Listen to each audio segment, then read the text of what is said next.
नमस्कार. बघूयात पुढच्या 24 तासांचा ताजा हवामान अंदाज. राज्यामध्ये जर बघितलं तर वातावरणीय बदल पाहायला मिळत आहे. बहुतांश भागामध्ये ढगाळ परिस्थिती आपल्याला पाहायला मिळत आहे.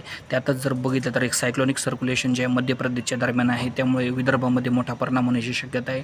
मराठवाड्यावर आणि पश्चिम महाराष्ट्रावर सुद्धा मोठा परिणाम होण्याची शक्यता आहे. सध्या जर बघितलं तर बंगालच्या उपसागरामध्ये सुद्धा एक सायक्लोनिक सर्क्युलेशन आहे. सध्या स्थिती जर बघितली तर जे अजूनही मान्सून केरळमध्ये दाखल झालेला नाही.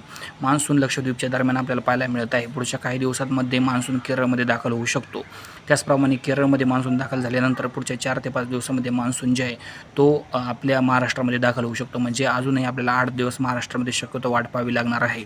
त्याचप्रमाणे बघितलं तर पुढच्या 24 तासामध्ये यवतमाळ, अकोला, अमरावती, नागपूर, त्याचप्रमाणे रत्नागिरी, सिंधुदुर्ग, नाशिक, त्याचप्रमाणे पुणे, मुंबई या भागामध्ये पावसाची शक्यता आहे. मात्र हा मान्सूनपूर्व अवकाळी पाऊस आहे, हे सर्वांनी या ठिकाणी लक्षात घ्या. पुढच्या काही काळामध्ये जे मान्सूनमध्ये बदल झाल्यास तुम्हाला बातमी कळवण्यात येईल. धन्यवाद सर्वांची व्हिडिओ बघितल्याबद्दल.